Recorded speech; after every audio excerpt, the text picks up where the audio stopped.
السلام علیکم، بسم اللہ الرحمن الرحیم، صلی اللہ رسول الکریم۔ سورہ بقرہ کے 18 مرکزی موضوعات میں سے ہمارا 14 مرکزی موضوع ازدواجی آئلی احکامات ہیں۔ اس کے 2 حصے اور 12 ضمنی موضوعات ہیں، جن میں سے دوسرا ضمنی موضوع ہے مشرک اور مشرکہ سے نکاح سے مکمل منع۔ آیت نمبر 221 میں سے 4 نکات ہیں، جس کو دیکھیے گا۔ مشرک مرد عورت سے نکاح بالکل منع ہے، مشرک مرد اور عورت سے نکاح بالکل، اور مشرک سے مسلمان غلام یا لونڈی بہتر ہے، کیونکہ مشرک دوزخ کی طرف بلاتے ہیں اور اللہ تعالیٰ احکامات برائے تفکر و نصیحت کرتا ہے۔ اس میں اللہ نے سیدھی سی بات کی، وَلَا تَنكِحُوا الْمُشْرِكَاتِ، نہ نکاح مت کرو مشرک عورتوں سے جب تک وہ ایمان نہ لے آئے، اور اس سے مسلم لونڈی بہت بہتر ہے مشرک بیوی سے، خواہ کتنی بڑی لگے مشرک آپ کو۔ اور نکاح نہ کرو مشرکین سے جب تک وہ ایمان نہ لائے، غلام مسلمان اس سے بہت بہتر ہے اس مشرک سے، اور کتنا ہی اچھا لگے کہ وہ لائق یا دنیا النار، کیونکہ وہ دوزخ کی طرف بلاتے ہیں۔ اچھا دنیا میں اچھے لگے، اچھے کیا لگے کہ جو خوبصورتی ہے، جو مال زیادہ کیا ذرا کچھ ہے، تو اللہ کہتا ہے یہ دوزخ کی طرف بلاتے ہیں۔ اللہ یدعو الی الجنہ، اللہ جنت کی طرف بلاتا ہے۔ اب جنت میں جانا ہے یا دوزخ میں جانا ہے؟ یہ دوزخ میں جانا ہے، کیونکہ جب گھر میں مشرک بند ہوگا، یہ مشرک بیوی ہوگی، تو پھر کیا ہوگا؟ شرک ہی شرک ہوگا، پھر بچہ کس پہ ہوگے؟ شرک پہ ہوگے۔ جی یہودیوں میں شادی کر لی، ہندوؤں میں شادی کر لی، پھر بچے کس پہ؟ ہندو ہوں گے یا مسلمان ہوں گے؟ ان گھر میں ماں تو ان کو نماز سکھائے گی نا، باقی چیزیں سکھائے گی، کلمے پڑھائے گی ان کو، جو مشرک ہوگی وہ اپنے چیزیں کرائے گی، یہ سارا کچھ۔ یہ اللہ نے سختی سے منع کیا، کیا کیا؟ سختی سے منع کیا۔ وَلَا تَنكِحُوا، کیونکہ وہ دوزخ کی طرف بلاتے ہیں اور اللہ جنت کی طرف بناتا ہے اور مغفرت کی طرف بناتا ہے۔ اور اس لیے کہتا ہے کہ تاکہ تم، چوتھا نقطہ ہے، اللہ بات تفکر و نصیحت واضح کرتا ہے۔ للناس اللہ یتذکرون، تمام آیات یبین آیات، یہ اپنی آیات، اپنے احکام واضح کھول کر بتاتا ہے تاکہ تم نصیحت کو قبول کرو۔ تیسرا ضمنی موضوع ہے جی ہمارا حیض کی حقیقت۔ عورتوں کو ایک مینسز آتے ہیں، منتھلی ایک سائیکل ہوتا ہے، اللہ نے اس میں جو ری جنریشن کا جو پروسیس رکھا ہے، اس میں بچے کو خون کی ضرورت ہوتی ہے، وہ خون کا ایک سلسلہ ہے۔ جب عورت جوان ہو جاتی ہے تو اس کو یہ حیض آنے شروع ہو جاتے ہیں، منتھلی اس کا ایک سائیکل ہوتا ہے، ہر مہینے کچھ دن میں اس کو آتا ہے، اور اللہ نے کہ اس کے بارے میں آتا ہے۔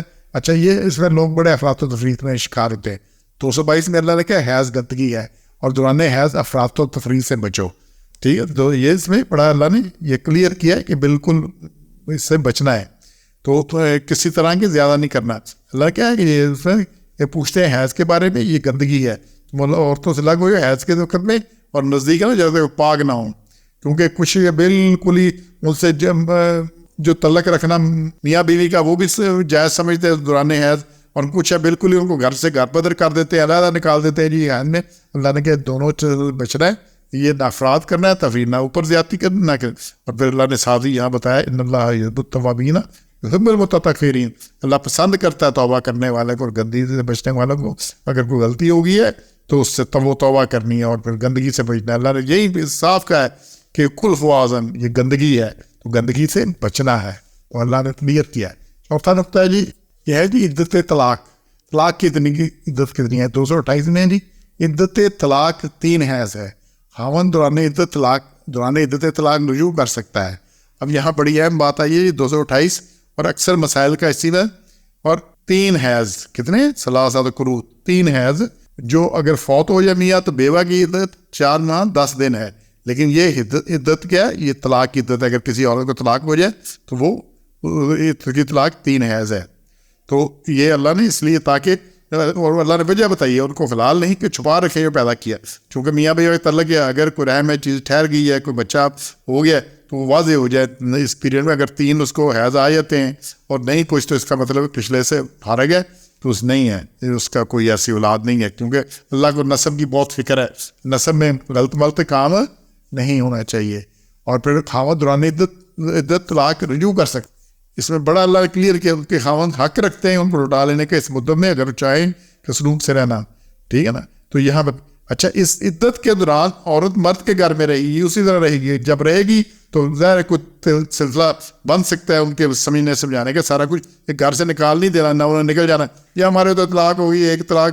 اچھا پہلے طلاق دینا نہیں آتا، 1 طلاق دینی ہے، اس کے بعد یہ ہے اس کا عدت اتنی ہے جانا، تو میں 1 طلاق کے بعد، اور 3 طلاق کے 100 طلاق اور ساتھ ختم، اور پھر بھیج دیا، پھر چوتھے دن فتوے لینے شروع ہو جاتے ہیں جی کون دیتا ہے، کدھر سے ہوتا ہے، کتنا کیا کچھ ہے۔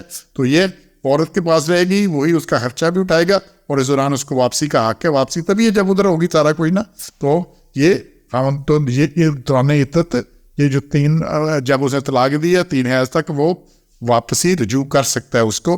تو اچھا جب رجوع کا آ کے کسی سے پوچھنے کی بھی ضرورت نہیں ہے کسی سے, کیونکہ 3 اللہ نے حق دیا اس کو اس عدت کے دوران وہ رجوع کر سکتا ہے.